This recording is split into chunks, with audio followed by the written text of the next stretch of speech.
here we go. So, as we talked about last week, we're starting to look into larger picture stuff, and we're trying to take a look at the economy as a whole. So, the one way that we're going to do that is through the utilization of the macro model pictured here, right? And so you worked with this in a video previous, describing the functions and all of that, but let's just review a couple things, right? So, simplified down, aggregate demand is equal to your collective consumption, your collective investment, your collective government spending, and your collective imports, exports minus your collective imports, right? So, as we know from the last lesson on consumption, consumption is the driver of the economy, right? Um, Hence why when we look around the world right now, why the economy is suffocating is because people can't consume. People are forced to stay home. They can't go to the movies. They can't buy cars. They can't buy homes. They can't buy the things that typically they would be buying. Right? So consumption is artificially being choked off by these stay-at-home orders. All right. And so what we're going to do is we're going to take a look at this graph and kind of go through these different components. Now, up here on our graph here, where the aggregate supply and aggregate demand intersect, you have your macro equilibrium, right? This is essentially what this would be, is essentially your current output and your current price level. Now, let's go back to our formula here, and we'll kind of talk through a couple of things. So, if we want to think about it, we want to think about like this chunk here as consumption, right? Because it is the driving force of our economy. Now, investment also plays a pretty big role. Remember, that's business investment, not financial investment. So we'll say that's about the business investment. Now, governments spend money like it's going out of style. So the government also plays a role. A little bit like this. And we'll add a little bit. Now, notice that I'm drawn past our equilibrium. Mr. Hoskins, you have bad drawing skills. True, but that's not why I did that. What we haven't counted for is our exports and our imports. Now we know our exports and our imports since about the mid-70s have been what? A deficit, right? Because we import far more than we export. So that is going to be a deficit, which leads to a negative number, which kind of then will trim back some of that excess and leaves us at our current output levels, right? So key takeaway from this slide here is that orange blob, consumption is the driver, right? So when you see the news and you're trying to understand what's happening to the economy, it's this right here. It's consumption is choked off. Now, let's jump ahead here and let's just make sure we have some vocabulary properly defined, right? So real GDP, we know, is real gross domestic product, but we're also going to think of this as output, right? How much output is going out into the economy? So our output prior to this cluster coronavirus junk is about $21 trillion, right? Now, ME, we're going to abbreviate, that's the macro equilibrium, right? Where the aggregate demand is equal to the short run aggregate supply. Our price levels, right? Prevailing price level for most goods and services. Our full employment, that means full employment of resources. So that's not just work, that's not just unemployment numbers like workers, but that's land, labor, capital, right? And then we're going to talk about something called the short run and the long run. So short run is typically like 1 to 6 months of time. It's a short period of time. The long run is about 6 months onward. So the reason I bring this up is that when we return back to our model here, you saw this in the previous screencast, we have our aggregate demand, We have our aggregate supply in the short run. This is our economy right now. But what this is not accounting for is economic growth. Economic growth or productive growth, right? So that's where we add in the long run aggregate supply.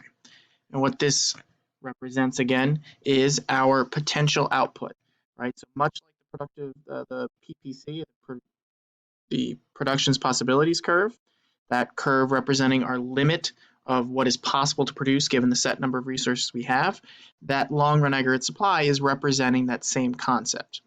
And what we'll see, as we'll talk later, is that this will shift because we get better technology, more workers, whatever, and that is going to shift over time. And that is economic growth, that shift, right? So when we talk about how will this affect the short run, we're really talking about how is that going to change this graph, this curve.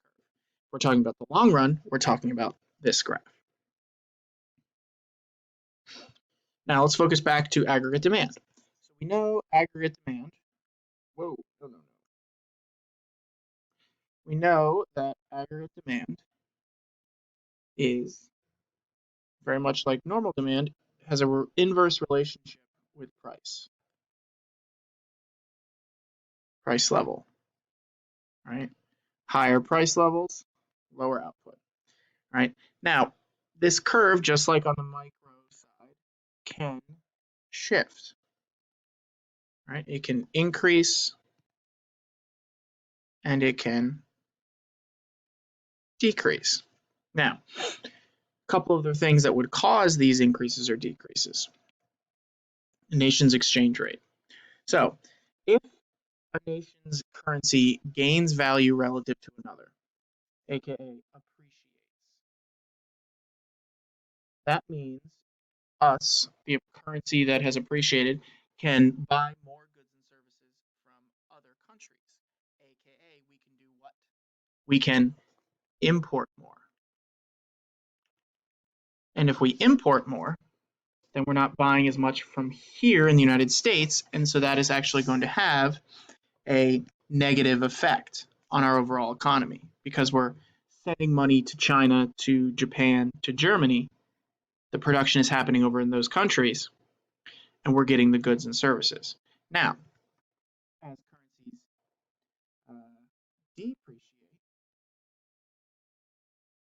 relative to another currency, we're going to be buying less from overseas because it's more expensive.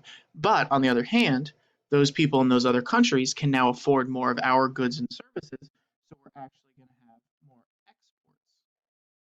And if exports go up, then that means people are sending us money to buy our goods and services, more production here in the United States, and that's going to cause a rightward shift of the aggregate supply, or excuse me, the aggregate demand curve.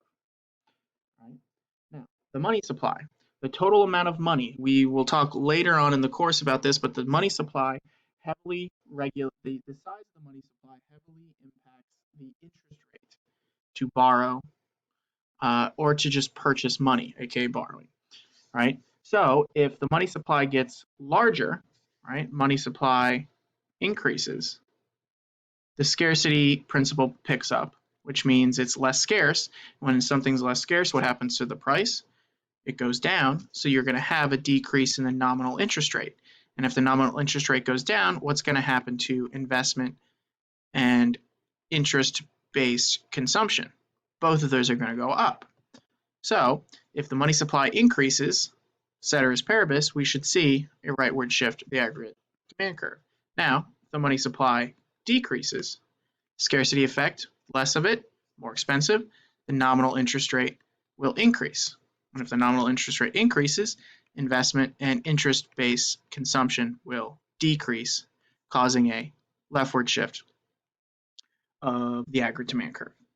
Expectations. So expectations could be something like what's going on right now, right? You may still have your job, you may still be getting an income, but you may not be consuming, or if you're maybe looking to buy a home, you may not buy a home right now because you're concerned about what the economy is going to do over the next 6 months. You may expect that the economy is not going to recover in the next 6 months, so you're going to hold back your consumption, right? So those expectations is a big deal, particularly for consumers. Taxes, right? So taxes have a direct impact on both you as a consumer, but also as businesses. So it can affect the C and the I of our equation here, right? So as taxes go up, taxes lower your disposable income. When you have less disposable income, you're going to be consuming less. And if you're consuming less, the engine of the economy is going to slow, leading to a leftward shift of the aggregate demand curve. Now, if the government cuts our taxes, taxes go down, then that means you get more walking around money, which leads to you consuming more, which leads to a rightward shift of the aggregate demand curve. And then finally, government spending, right? Because we have C, I, and G, government spending. As government spending increases, then that means they're buying more tanks, bombs, they're building infrastructure, they're building roads, they're paying workers to do all of those things, and they're injecting money into the economy.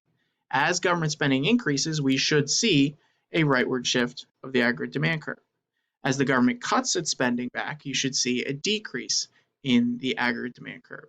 So this one will become very important. These two actually will become very important when we start the second half of this unit. We start talking about fiscal policy, right? Particularly, how can the government use its tax power and its government spending power to either promote economic growth or to slow the economy down, right? We're seeing that in the world right now. We're talking payroll tax cuts for workers and businesses. We're talking stimulus checks. We're talking infrastructure and roads and bridges building, all due to the COVID-19 crisis and the government's attempt to stop the economy from bleeding out on the table. Okay, so I'm going to stop there, and then in the next video, we're going to start talking about aggregate supply. All right, so take a minute, review this, and then complete the question formative quiz, and we will then get moving. Thank you.